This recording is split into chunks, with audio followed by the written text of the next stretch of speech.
வணக்கம் சின்னம்மா. நியூஸ் 18ல நீங்க கொடுத்த பேட்டி நான் பார்த்தேன். ஓ பன்னீர்செல்வம் பச்சை துரோகி. நல்லா இருக்கு. இல்ல உங்களுக்கு காலம் பூரா ஒருத்தவங்க அடிமையா தான் இருக்கணும். இல்லைன்னா அவங்க எதிர்த்து பேசுனா உடனே அவன் பச்சை துரோகி அப்படின்ற வேண்டியது. உடனே இதற்கு பின்னால் திமுக இருக்கிறது. நான் சொல்றது இதெல்லாம் நடந்து 2 மாசம் ஆச்சு. நாங்களே சொன்னோம் பேஸ்புக்ல திமுக இதை உடைக்க வேண்டும்னு. திமுக காரன் என்ன தெரியுமா சொன்னா, அனுப்புவீங்கடா, நீங்க இவங்க தானே ஓட்டு போட்டீங்க, அனுபவி அப்படின்னாங்க திமுக காரங்களே. இது கலைஞர் இருந்திருந்தா 2-3 நாள்லயே உடச்சிருப்பாரு. நீங்க 2 மாசமா பண்ண முடியாது, இன்னைக்கு உட்காந்து பண்றாங்களா? துரைமுருகன் அன்று பார்த்து சிரித்தார், அப்படி பேசினார். அவர் அன்னைக்கு இல்ல, இன்னைக்குமே அப்படிதான் பேசிக்கிட்டு இருக்காரு அவரு.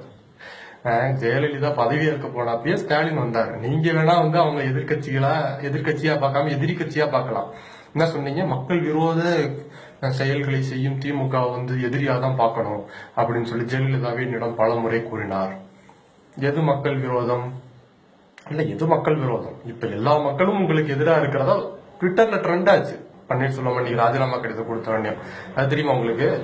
இவ்வளவு மக்கள் எதிர்க்கிறாங்க அப்படிங்கிறது தெரிஞ்சுமே நீங்க ஒரு எம்எல்ஏவெல்லாம் கூட்டிட்டு போய் இது பண்றது மக்கள் விரோதம் கிடையாதா?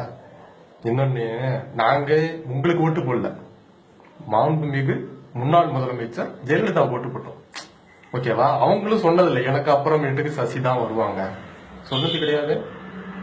அப்புறம் நீங்களும் உங்களை எங்கேயுமே காட்டிக்கிட்டது இல்ல. இத்தனை நாள் நீங்க பேசியிருப்பீங்களா? தொலைக்காட்சியில சந்திச்சிருப்பீங்களா?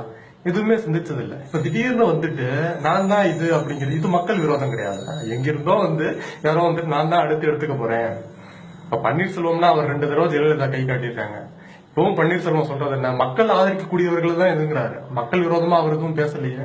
இன்னும் நல்லா கவனிச்சிங்களா? இந்த அப்பல்லோ மர்மம் அதை பத்தி விசாரணை நடக்கணும் அப்படிங்கிறதுக்கு அவங்க என்ன சொல்றாங்க நல்லா கவனிச்சிங்கன்னா தெரியும். எய்ம்ஸ் மருத்துவர்களும் வந்தார்கள், மத்திய அரசு நைசா போத்துறாங்க. அதனால இப்பயே தெரிஞ்சு போச்சு இந்த விசாரணை எல்லாம் எப்படி நடக்கும். இன்னும் என்ன சொல்றாங்க? அங்க இருந்து மருத்துவர்களுக்கே தெரியும் என்ன நிலைமை, நான் எப்படி பார்த்துக்கொண்டேன், இது பண்ணேன்.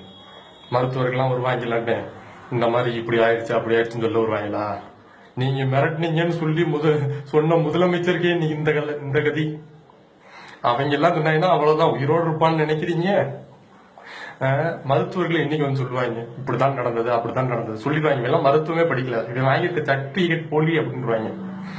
இந்த மாதிரி நிலைமை மருத்துவர்களுக்கு தெரியும், அங்கிருந்த டாக்டர்களுக்கு தெரியும். ரிச்சர்ட் பேல் என்ன பேசினாரு?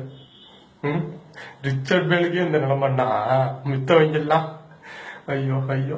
ஆனா இந்த பேட்டியில மடக்கி மடக்கி கேள்வி கேட்டிருக்கலாம் குணா நினைச்சிருந்தா. ஏன் அவர் கேட்கல அப்படிங்கிறது தெரியல. ஜெயலலிதா இறந்த அன்னைக்கு நைட்டு நடராஜன் நியூஸ் 18ல பேட்டி கொடுக்குறாரு. இப்ப சசிகலா இங்க பேட்டி கொடுக்குறாங்க. இதை ஒரு அதிகாரப்பூர்வமான அரசு இது மாதிரி ஆக்கிட்டாங்கன்னு நினைக்கிறேன். பல கேள்விகள் மடக்கி மடக்கி கேட்டிருக்க முடியும். இந்த மர்மங்கள் இருக்கு, மர்மங்கள் ஏன் இத்தனை நாள் செய்தியாளர்களை சந்திக்காம இப்ப சந்திக்கிறாங்க? உங்களுக்கு பதவி வேணும், இது பண்ணணும், உடனே இது பண்ண வேண்டியது. அப்படியே நிகழ்ச்சி நடுவுல வேற 2 தடவை அழுதுட்டாங்க. போச்சு, எல்லா பேரும் விழுந்துருவாங்க. ஐயோ, இனிமே நாம பேசினா. நன்றி.